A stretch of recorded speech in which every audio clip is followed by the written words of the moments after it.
Hello. Hi. So now we're going into, because we did when we recorded stuff yesterday, we went into the whole. We did the whole freedom of information thing, and I've still got my headphones on my head. I don't need them there. Bear with. Shush, kitty. Meow. Constant. They're really chatty bit today. You're being fed. What's wrong with you? Anyway, so yes, we're now all the tangents, all the time. Distractions. I know. So part-time. Part-time? Part 5. Oh, we really shouldn't record for this long in it. I can't function. Apparently. Ever. The calibration seems a bit weird. Why? I don't know. It's because you keep fidgeting. Can't help it. Why is it weird, though? What's wrong with it? You're fine. Okay. You're being dramatic. You are fine, aren't you? I think. I don't know. You don't know. I don't know. But you're up, legs down. You keep just stay in one position. I can't. I'm physically incapable of it. I'm going to give you a flower power tablet in a minute. Might make you sit still. Maybe. Probably not. Part 5. It sounds really wrong. Of what? Give me a flower. Give me flower power. Go Power Rangers is all I think. Who needs a sword when you've got a pill? Exactly. Anyway. So yes, we're still Which in. Power Ranger were you? I don't know. Pink one. I was yellow. Oh well, there you go. Sorry. Yeah. Carry on. Can I carry on now? Yeah. Are you sure? 5. Are we done? Yeah. Okay. So, compose yourself, dear. We are still in the personal saga. I think at this point I hadn't started Mother Dearest or the ADHD Chronicles. No, yet. we're getting close to that. We are. The first Mother Dearest post is awesome. Awesome sauce. So yes, part 5. It's time for kids now. Yes. What a genius idea that was. So I'd done the wedding. And I was like, right, we're now we're officially grown up, own a house, yeah. Got a job. Yeah, a proper adult. Yeah. Amazing.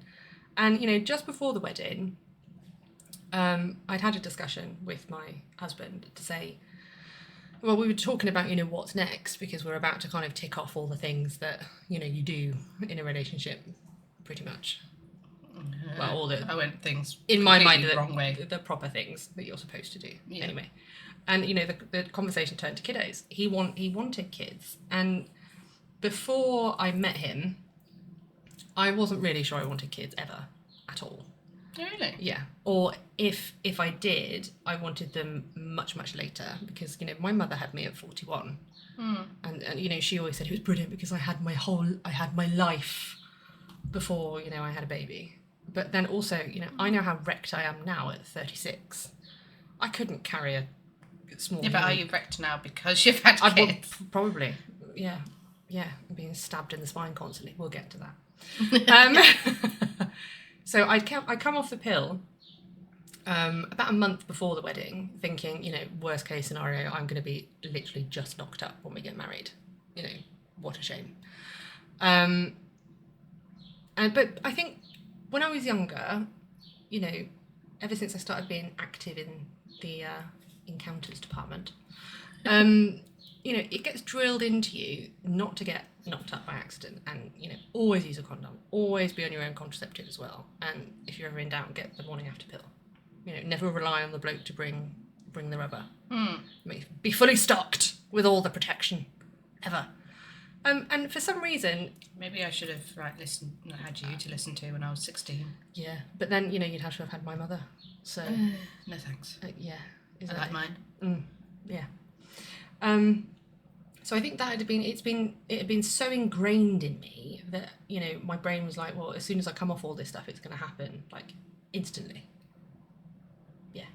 And when that didn't happen, when it didn't happen immediately, I was like, oh, what if there's something wrong? So I did what I usually do, and I got a bit obsessed. And it was my new hyperfocus. And and it had been one cycle and nothing had happened. So I joined all the forums, Mumsnet and all the other gubbins, and did all the research and got apps to track my ovulation, and I was taking my basal body temperature and logging every twinge. Oh, it might be a sign of ovulation, and cramps, and we started using swimmer friendly lube, even though we didn't need help in that department. I was like, but it will help them survive. What if I'm hostile? And I was just constantly peeing on sticks as well. Shush, Kitty. That doesn't help help because you're supposed to be relaxed. Oh no, I was obsessed. And then I remember afterwards I'd have a pillow under my bum. And, yeah. Gravity. Yeah, gravity, legs in the air for as long as I could bear it. Yeah. Yeah. Anyway, and we had a schedule. It was every other day. Nothing beats schedule. I know. I'm completely insane when I talk about this sort of stuff. I'm like, wow. So it was every other day only, because apparently the little swimmers need time to restock afterwards. And if you do it every day, you're less likely to have the good swimmers. Well, when I was trying to get a girl, I did very similar things. I researched everything, all the old wives' tales about how to create a girl rather than a boy. Because we had enough boys. Yeah. Oh yeah. Apparently, it's the slower swimmers that produce girls. Yes, but we last longer. They live longer. So I was telling my husband to deal with himself whilst he was away. Yes. So then he could come back with girl swimmers. Yes. And there was also temperatures involved. Oh yeah. And certain, just all of the old wives' we just tales. go mental, don't we? Everything. Yeah. So he would. Yeah, bless him. He had to deal with me too, because I was adamant on having a girl, not a boy. Yeah. I ended up with a boy. I wasn't bothered at that point. Oh yeah. Yeah. I wasn't bothered what flavour of bean I had at that point, because I had none. So I already. But the second time around, I was a little bit more. I was angling for one of each, so I was kind of going down the same rabbit hole. But anyway, we get to that. So about 3 months later, I got the positive test, and I was like, okay, I had one more cigarette after I got that test, and then put the rest in the bin, and went cold turkey. I kept, for my first pregnancy, I couldn't bring myself to even have that last cigarette, but I kept one in my bag. Oh, yeah. For that very, I don't know, just in case. Just in case. I was most stressed out and things, and I just thought one wouldn't hurt. But that one was still in there a year after my son. Yeah, I think I managed to about... when my eldest was maybe 7 months old before I started smoking again, because having kids is stressful, especially my firstborn, because I didn't know what I was doing. Anyway, I'm getting ahead of we don't talk about that yet. Wait. Focus, concentrate. So again, I did all the things. I went to the NCT classes and researched the living daylights out of pregnancy and labour, and spent a small fortune on baby related paraphernalia. Yeah. You always do with your first, though, don't you? Like, oh, I need all the things. I was 16. Well, yeah. My mum did, though. Yeah. My mum and my stepdad did. Yeah. They were brilliant. Yeah. No, I did everything for me. Yeah, if it weren't for them, I don't know what I would have done. All these newfangled, shenanigans. There were these like baby pod things, which is like a big pillow, right, just with an indent in the middle. Yeah. And the idea is it's supposed to make them feel like they're cuddled when they're asleep. Did you know how much they were at John Lewis? For a pillow with an indent in the middle? 90 bloody quid. Wow. I had one of them. Yeah. Those grow bag thingamabobs. The little sleeping bags you put them in so they can't wriggle. Yeah, I love those grow bags. They are brilliant. Awesome. Because they've even got things that you can put in little slits for the seat belts. Yeah. If you want to put them into... awesome. My kids lived in them. Yeah, they're great. Anyway, so baby brain, I'm scattered already. I'm a little bit, scatty. And it kicked it into overdrive. So the running joke was that I'd only allocated, a certain amount of organisational skill. I only had a certain amount in general. And I'd use it all up at work. So my home life before being pregnant and having hormones was chaos. But now it was, awful. So I went to an NCT class, and before I'd gone, I was a bit peckish. And I'd put a part baked baguette in the oven and promptly forgot about it. Oh, yeah. So went to NCT, for an hour and a bit. And then when I got back, the whole house was smoggy and the dog was going mental. And I'd forgotten about it, and it was charcoal all the way through. And on another occasion, I was attempting to cook. I was trying to do like Slimming World at the time, so eat sensibly-ish. What are you doing? I've got an itchy eye. I know, you're making your character go a bit spazzy. Look. Where was I? Yeah. So I was cooking this lamb orzo, it was called. It was really tasty. I love lamb. But it required chopping up lamb. Now, usually when I chop up meat, I use scissors because it's just easier. It is easier. It is easier. I know, I use scissors too. Yeah, but for some reason, I think somebody had commented about the fact I was weird to use scissors. So I'd gone back to the classic knife, not thinking about the fact that I have a glass chopping board. So while I was hacking away with my knife, the entire chopping board exploded everywhere, ruining everything. Yeah. It was. I've never known anybody to do that. It took me ages to put it. It was an ancient. The chopping board was ancient as well. I think I'd had it when I moved out at 17, and by this point I was 25. So it was old anyway. So I remember calling my husband in hiccupy tears. Moral of the story: don't buy glass chopping boards. Yeah, but I was literally just like, I'm ruining dinner, and then there's nothing else. Can we have takeaway? It's the only option left. Yeah. And I also commented that I'd ruined Christmas, which was a running joke between us at that point, because at some point near Christmas he had been doing some washing up in the sink, and he fumbled a pint glass. This pint glass, actually, this big tankard. Okay. I'll have to find it. I'll have to put a picture up or something somewhere.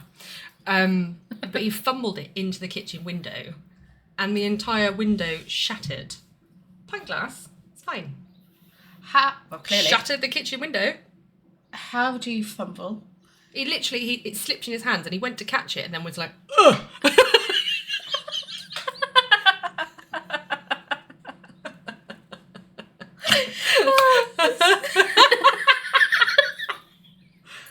So if this was like on Christmas Eve or something stupid, so nobody was going to come out and repair a window. Thankfully, father-in-law was a builder, so he came around and just taped some cardboard over it or something to keep the weather out. But yeah, that was a running joke between us. Like, oh, you've ruined Christmas, whenever there was a mild inconvenience. So anyway, during all of these raging hormones and attempting to grow a human being from scratch, we wanted to have a proper family home. We were in a 2-bedroomed house, and the second room was barely, you couldn't swing a cat in there. It was awful. So instead of just enjoying being pregnant and having a stress-free and relaxing time of it, which would never happen anyway, but no, we hatched a plan. You're just going to make it so much harder for yourself. I am. Genius idea. So a mother and I both sold our houses to fund a future-proof home. The idea being that she would have an annex of some description, and because she was, a lot older, there was that little bit in my head going, well, she's not going to live forever, is she? She's not going to be an inconvenience the entire time. She's still bloody alive, though. I swear she's going to outlive me, that woman, just for spite. Anyway, so we found a house that, you could well convert half of the ground floor into an annex. That's still left, a really big living room and a big kitchen diner and space for a downstairs loo and a cloakroom and all that sort of stuff. Nice. And a utility and an office. For us, it was a big house. Big house. But because it was built in the 1960s, and the chap who'd owned it previously, he was an old boy, he'd ended up going to a care home, so that's why they were selling. And he considered himself a bit of a dab hand at building. He was not a dab hand. He was not. Oh, bless him. Yeah. The extension, which he'd built on the side, the 2-story extension, you could tell that it hadn't been done by a professional, because there was all these, wonky bricks and weirdly placed interior walls and, rooms within rooms. And suspicious Sounds wiring. like a maze. It was really strange. Like, so when you went up the stairs, okay, you go right into the bedroom, and then if you went left, you kind of went round a corner into a really long corridor, okay, that ran all the way down the outside of the bedroom, and then at the end was the family bathroom. It was laid out so strangely. In the night, and then in the family bathroom to go for a pee, which you do a lot. We have an ensuite in our room, so it's fine. Yeah. Okay. But in the family bathroom, you opened up the airing cupboard that was in there, and there was another door that went nowhere. You opened it, it just went onto a wall. It's really strange. Anyway, and it was full of suspicious looking wiring as well, which we found out. Yeah, I won't go into that. That's in another post. Shh, focus. So we thought we can do that. It'd be fine. Father-in-law's a builder. You can do us some mates rates. Mother Dearest can have this whole self-contained annex downstairs. Smashing. Good plan. And it was priced for a quick sale. So it was only, I say only. No, it is only. It is only, because even these days, I mean, it was a 4-bed house at the time, and it was only 192,000. You'd be lucky to find that for under $500,000 these days. Yeah. So, and when I sold it for over for 450. When I sold it about 6 years later. Yeah, with all the renovations done. So, cat, get down. Bugger off. Stupid animal. Ugh. Anyway, sorry, we just got accosted. I need coffee now. That stressed me out. So part 6 is the full story of the building fiasco. Back on track. So we found out we were having a baby boy, and we wanted to call him George. Why? I don't know. We just, my husband liked really classic names. So we love George, and a few others. I quite like Ralph as well, but when I told my dad, he went, "It's dog's name. Can't name him that." I was like, okay. My friend's cat is named Ralph. Well, yeah. The only reason that it's called Ralph is because their other cat, yeah, when it meows, sounds like a shouting Ralph. Ralph! So that's why they named it. Oh, brilliant. Yeah, but at the time, it was Princess Kate was due the first royal baby as well, and she beat me to it and called her son George. So I was like, well, fine, I'll call him something else then. And we did. He was due on July the 31st. Now, that is very bad planning on my behalf. I had not thought about the other end of the pregnancy. I was just worried about getting pregnant. And heat waves and heavily pregnant women. Heat waves and me in general, even now. It's too hot for me now and it's only 20 degrees. It's too hot. You're ginger. I am ginger. And just It is comfortable sweaty. for me. Oh, no. If I'm on holiday... It's not like I'm sat in a greenhouse today. No. But if I'm on holiday and there's aircon that I can escape into, it can be as hot as it bloody wants.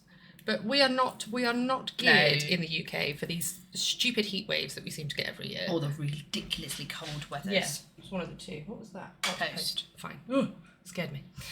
No, I understand feeling heavily pregnant in the heat waves because all of mine are summer. It's just a bad idea, isn't it? It really Stupidity. is. Yeah.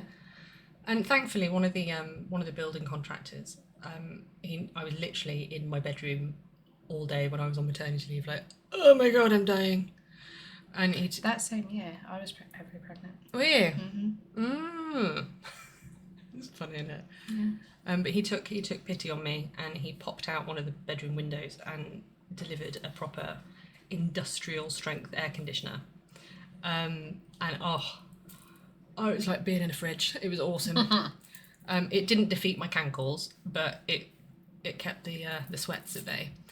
And of course, the little sod kept us all waiting for him to make his appearance into the world. I was the last out of the NCT group to go into late labour. Of course you were. Which is so annoying. He's so laid back. I know. And there's... Doesn't surprise me. And there's me going, will you get out? You're supposed to be on time, not 8 days late. Did you not go through the obsession of how to induce? Oh, I did all the things. Yeah. Yeah, no, he wouldn't budge. He was just a stubborn little git. So his labour... Sorry, no, side note first. Statutory maternity pay. What is that? Absolute waste of time. I don't understand how you can survive for a year on, a vastly reduced salary. But you'd also grown accustomed to a certain lifestyle. Well, yeah, you do though, don't you? When you've got 2 salaries coming in. Yeah. Yeah. I was. But then that puzzles me because that was working because I had to. Yeah. Move. But then with his job, you've suddenly got this small person that is dramatically increasing your costs, and then you take such a massive pay cut because of SMP. I know. And they wonder why. There was this thing in the news recently about the birth rate in the UK going backwards when we're not doing well with having babies at the minute. Because no one could afford to. Exactly. That's my point. People are actually being sensible. Apparently, wow. Yeah. Unlike me.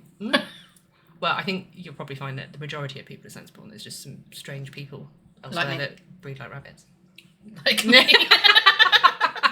I'm done now, though. Yeah, you're done. You're finished. You've got your little girl. Yeah. Anyway, so I ended up, when I went into labour, I wanted a birthing suite. I wanted the whole, hippie, happy, clappy experience to giving birth. And I think I scarred a trainee doctor for life. He was on his first rotation of the birthing suite, right? And I remember him sort of like poking his head in and being like, hello. And I'm sat there on a giant inflatable sodding ball, okay, one of them yoga balls. Yes, right, 'cause I lived on You're those. supposed to bounce and it helped gravity, whatever. And I was wearing, by that point, I think they'd broken my waters because it wasn't going anywhere on its own. So I was wearing like a giant adult nappy. Okay. So delightful. Nothing on my lower half apart from the nappy. I was clinging to this rope hanging from the ceiling, and I had the gas and air nozzle like hanging out of my mouth, and I'm just there going like, ugh. It's sore teeth from grinding onto this nozzle. Exactly. So he sort of like popped in, and I'm like, he's like, you okay? And I literally just looked at him and went, go and get me something to be sick in. Like something out of The Exorcist. And he sort of like looked at me wide-eyed and was like, oh, and ran away. That's it. Yeah. And then my husband, he needed to get in the bin as well. So I just saw the 2 words. I know. I had, he was back to back, my little boy, which if you don't know, makes it infinitely more painful. And, by this point, I think I'd already been fanning about in labour for a good 20 hours. They'd broken my waters and, I had not attended. I had the pethidine and the gas and air, and the pethidine just made me sick, and it was all just a big rigmarole and drama, and I was very tired and annoyed, and in pain. So I said to him, I need you to massage my back because nothing's shifting it, and it's there all the time. It's not even coming and going with contractions anymore. It's just constant pain. Yeah, which just was making the whole thing work. So he was doing that, and then he was like, I need to have a little break. And I was like, why? He's like, my hand's cramping. And I was like, I'm trying to squeeze a melon out of something the size of a satsuma, and you have hand cramp? I would literally, I could have divorced him right then and there. Get in the bin. So after 30-something hours, I'm still in labour. There is no baby. And all the interventions they'd given me had just taken the pain scale from it's really, really painful, but I can deal with it because it's not for long each time, there's a break in between, to oh my god, I'm dying, and the pain never stops. And it was just like, it was ratcheting up to a level and then staying there, and then ratcheting up to another level and staying there. And I literally, when you hit a mental wall, I hit the wall with it, and I was sobbing to the midwife that I couldn't do it anymore, and, give me the epidural. Now. No more happy clappy, just give me all the I don't want to be here. Send me to the proper place where they give you all the good stuff. Sod a water birth. No, don't want to do it anymore. Well, apparently, that's what I wanted, because it's supposed to be good, but... It was. When I finally got in there. Yeah, they wouldn't let me go in because I got stuck at 4 centimetres. I wasn't going anywhere. Yeah. And because they'd had to break my waters, I don't think you're allowed a water birth when they do that anyway. Anyway, it's all very convoluted.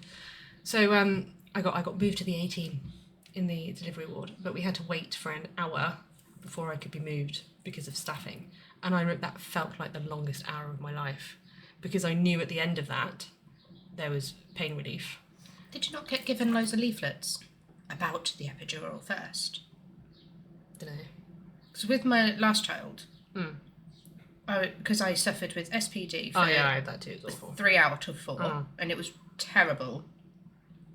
I didn't want to be writhing in pain from the SPD and the contractions. Yeah, you don't need more pain in that scenario. So I, instead of everything, I just wanted the epidural. Just take it all away. Just take all the pain away, so I can at least enjoy some of this. Yeah.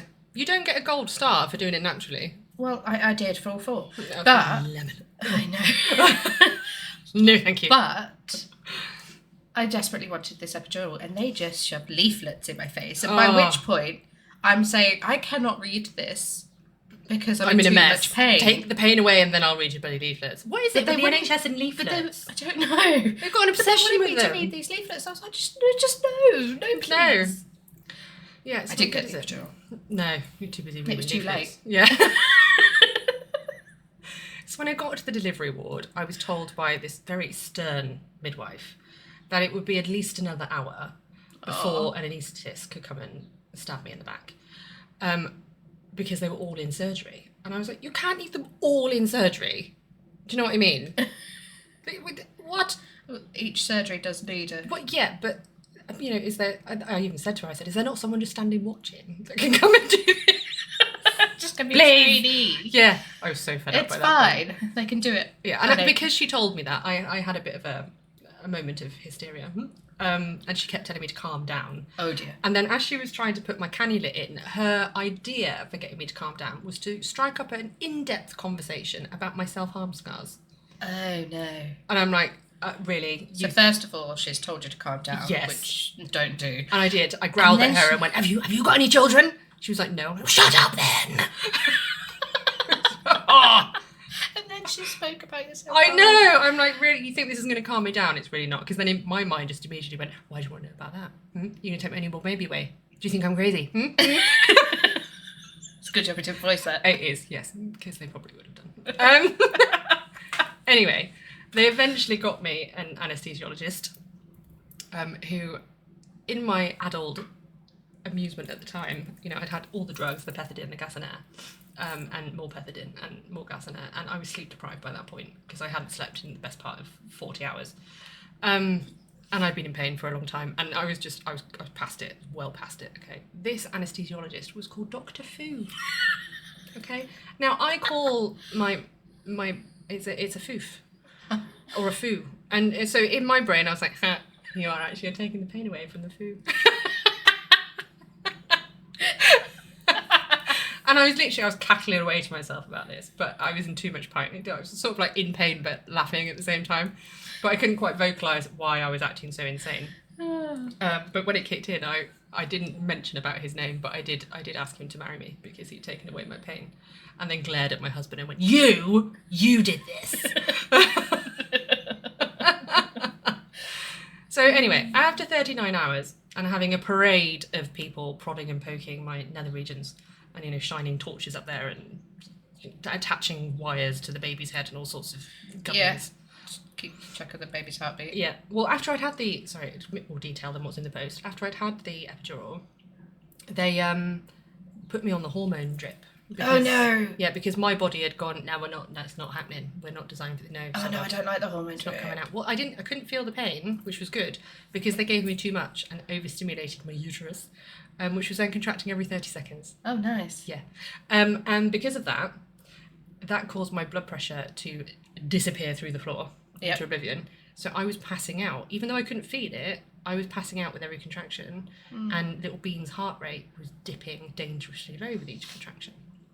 So they did a quick check, and I was still, even with all of that and several hours of them faffing about trying to get my traitorous body to, you know, do what it's supposed to do and deliver a human being, they were like, no, we're going to have to take you to theatre, and if you're fully dilated when we get to theatre, we'll do a snip. It's my worst nightmare, that. Yep. It's even worse. Luckily, didn't have to be snipped. No, it's even worse than a cesarean, which is what I ended up having. In the back of my brain, I'm thinking I'd rather it came out the sunroof than have the snip downstairs. Thank you very much. Yeah. I grazed and cut. Oh, no. But that was bad enough. No. To actually have to be snipped with scissors. Oh, no, and they don't numb it or anything first, do they? They're just like... No. Anyway, moving on. Moving on. Carry on. It makes me want to close my legs tight. So yeah, I had an emergency cesarean. And by that point, okay, I'd had so many drugs and I'd been in pain for so long. I think I was kind of in shock because I had the shakes, okay? Yeah. Like really violent shakes. Yeah. And, you know, they're snipping the cord and all that sort of stuff and they're trying to pass him to me and I'm there literally vibrating like I'm having a fit in the bed and I'm like, I can't, I'm going to hurt him. Okay? And it took 2 hours for that to calm down. So it was about 2 hours before I held him for the first time. But it's your body does go into shock. Yeah, it was. After, because it's got so many hormones rushing around anyway during pregnancy. And your body's trying to get used to that. And then all of a sudden it's gone. Yeah. And your body's like, where is this? Yeah. You've just got used to this. Exactly. Oh, it's just horrendous. So, you know, I was in there for maybe 2 days afterwards and, you know, being beaten by the breast is best brigade. Ugh. Constantly. And, you know, what I didn't know at the children time, just decide not to latch on. Yeah, and what I tongue-tied. Exactly, that's the thing, right? So they don't check for tongue ties anymore because apparently it's just too much effort. They never did. No, they did. When I was younger, they did. Oh, did they? When I was little, yeah. So yeah, my son was tongue tied, so he would not latch onto my udders. Yeah, no, mine was the same. Yeah, and we ended up getting but it. They didn't check. We did get it cut. We got it cut in the end, which is also a horrendous experience. Yeah, I've had the 2 middle ones have had it done. Yeah, but by then, you know, I'd dried up. By the time I managed to get an appointment, so you know, I felt like a failure already because I hadn't managed to do the whole the right thing. I hadn't done the whole birth naturally. I hadn't done that properly. But it's either. still a birth. I know, but still, you know, when it all compounds with all the hormones and the crazy anyway. Yeah, I understand. And you know, by then I was just like, well, I'm obviously not cut out for this, am I? That and the fact that I love my sleep, and this creature that I had created didn't sleep ever. Like to the extent where my husband and I went to our local Tesco and got lost on the way. Wow. Because the pair of us just couldn't function. So yeah, the guilt and all that sort of stuff, and genuinely those early weeks, if someone had offered to take him away and be his mother, I probably would have said yes. Which is, it's not a nice thing to acknowledge. You're going through a lot of changes. I think I had postnatal depression as well. And also I got an infection on my C-section scar because they told me when they discharged me to not take the dressing off for a week. Okay. But then it festers. It does. Okay. Yeah. So I ended up at the GP surgery on day 4 feeling like somebody was constantly stabbing me in the gut. And he was like, "You've not taken this off yet?" I was like, "No, they told me not to." So, and then because it's tape, he's then trying to peel this. Oh, it was absolute agony. And then he gave me the good drugs because I wasn't breastfeeding already. Mm-hmm. He was like, "Oh, I'll give you some diclofenac." No. I couldn't feel my face. It was awesome. And obviously some really good antibiotics. But yeah, not a good experience at all. No, it doesn't sound like it. So yeah, there you have it. I was now officially a grown-up, a parent, had a house, a decent job, and somehow delivered a baby, which evidently I'm not equipped to do very well. My body just goes no. Computer says no. I've had doctors tell me that I'm just made for babbers. Made to make babies, yeah. So I've got enough milk to feed a third world country. Yeah, so that's it for part. What are we on? 4? Part 5? Part 5. Yeah, so that's it for part 5. So yeah. Thank you for listening. Come back next time. Bye. Bye. And then we just leave it recording and we can have our little mooch. The next one, I probably need to pee. Actually, I could just pause it. Should I just pause it? Because we need to pee. Yeah. And my butt is numb. No. See, other half said you could pause it. There's no freaking pause button. Oh, no, there is. Oh, there is. I was looking at the big blue button that says stop recording. Not the tiny little pause thing next to it. Not the symbol. You're looking for words. Exactly, because the rest of it's all bloody words. Right, anyway, bye.